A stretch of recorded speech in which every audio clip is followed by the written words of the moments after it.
Back again, this time team selection for game week 27. But before we dive in, hit subscribe if you haven't already. I post weekly videos, team selection, transfer targets, and a game week preview, giving you goal involvement odds, clean sheets, captaincy prospects, and everything else in between.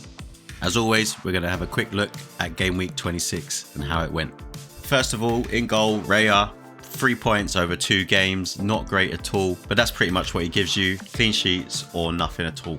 Then on to my defenders, Gabriel, I triple captained him, and to be honest, it was pretty much a fail. No clean sheets, but I was saved by an assist that he got for Arsenal's second versus Wolves, setting up in Cappy. He did get defensive contributions in the game against Brentford, where he picked up 14, but only managed 6 against Wolves. Yeah, I mean, the assist made things slightly better. Obviously, total of 21 points. Overall, it was pretty much a failure. Rice managed to beat Gabriel, he got 14 points. And Capia obviously got a goal as well. So out of the defenders and any other Arsenal players, I mean, yeah, there were better options for the triple captaincy elsewhere. But here's what it is. I just couldn't see another option for the triple captain if I'm going down the route of bench boosting in game week 33. Then Munoz and Richards blanked as well. They had a really poor game against Burnley at home. Yeah, Palace are really struggling at the moment. They've just drawn 1-1 with a Bosnian side, and we conceded a lot of chances. So that doesn't bode well for Wolves in game week 27. Then moving on to midfield, and Semenyo was the star man of the week. And to be honest, he's been pretty much a star man the last couple of weeks. I've really benefited from his ownership.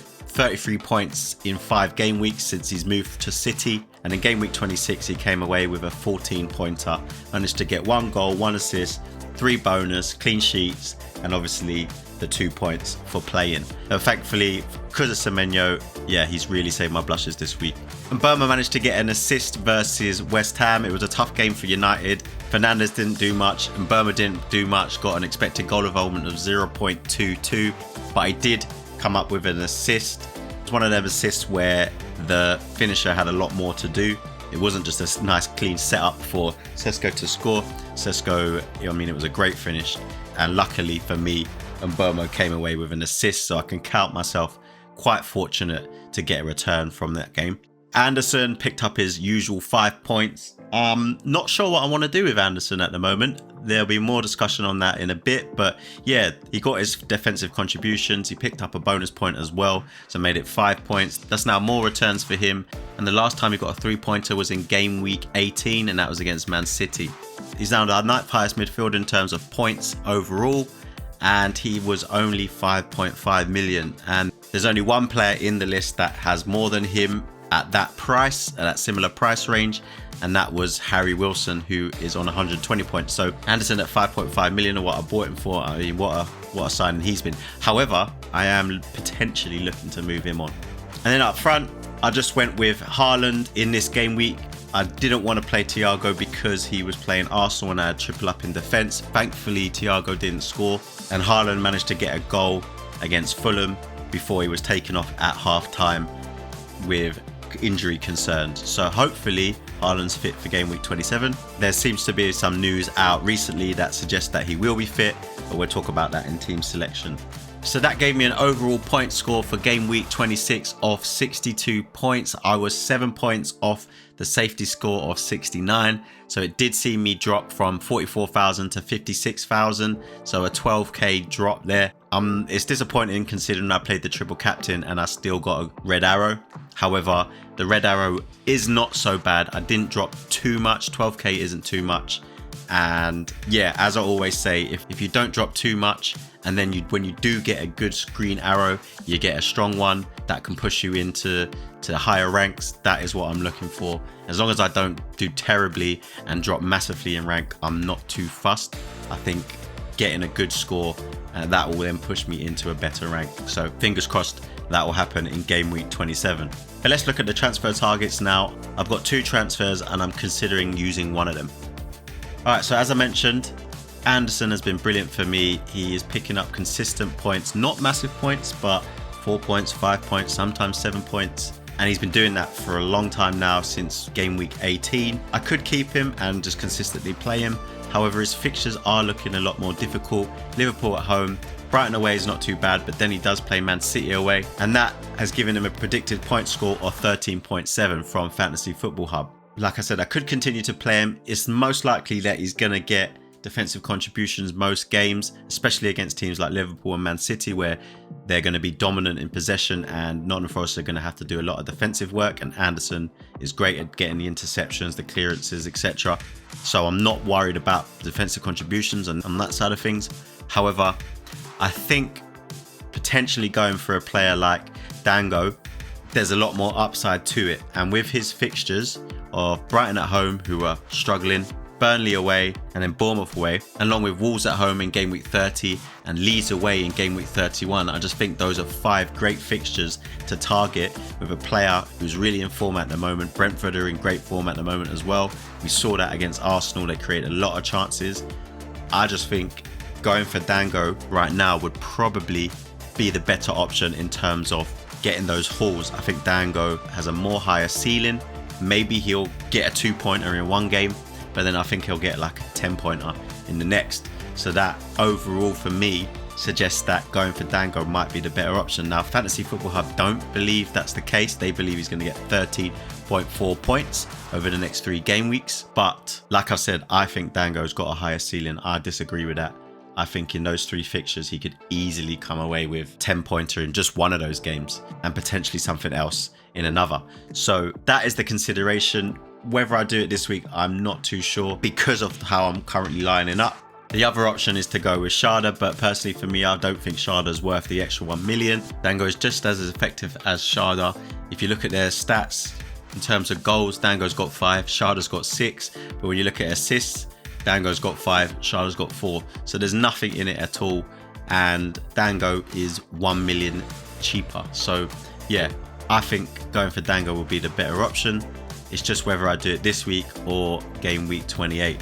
Now let's look at team selection and I'll explain why I'm in a bit of a conundrum on what to do in terms of should I do it this week or next week. Alright, so in goal we've got Raya, hoping that they can keep a clean sheet against Tottenham. Tottenham have the new head coach in place, Igor Tudor, hoping that there's not going to be a new manager bounce there. I will say Arsenal are looking a bit nervous. Raya especially, I mentioned last week that he made a couple of mistakes against Sunderland that could have been punished. He wasn't punished in that game week. They did come out with a clean sheet against Sunderland. Yeah, they're looking a bit nervous, Raya's especially, but I've gone for the Arsenal triple up with Gabriel and Timber as well. So of course I'm going to stick with them, hoping that they can get a clean sheet in this game. Then I've got the Palace double up as well, Munoz and Richards. They've got Wolves at home.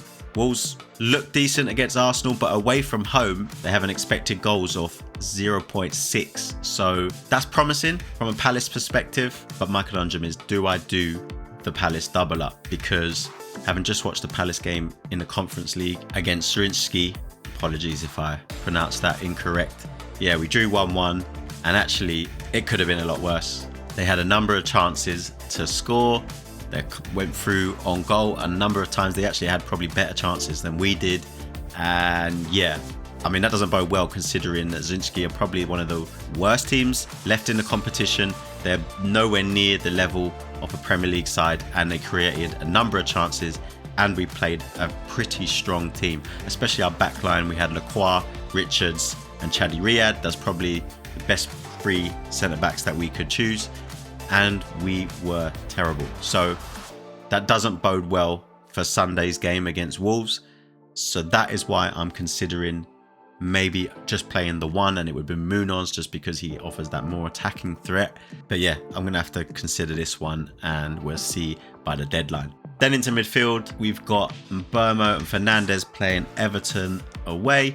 Not the easiest fixture, but hoping we can get something from this. Everton are kind of they're hot and cold really. One minute they're getting a shock win away from home or whatever, and then they're losing at home to lesser opposition. I don't really know what to make of them. They're doing well under Moyes, but yeah, they're a bit inconsistent. Maybe Man United going to Everton could get some returns for either Mbeumo or Fernandes. Fernandes currently has the vice captaincy. It's not a bad option. He's predicted to get around 6 points, so it's not too bad.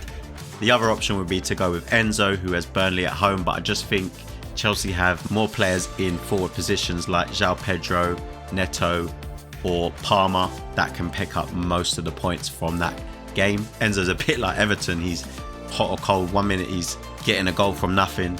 The next minute he's getting expected goal involvement of over 1 and he doesn't pick up any points. So yeah, I don't know if I can pick him based on his inconsistency. Hopefully he can get something though, because it is a very good fixture.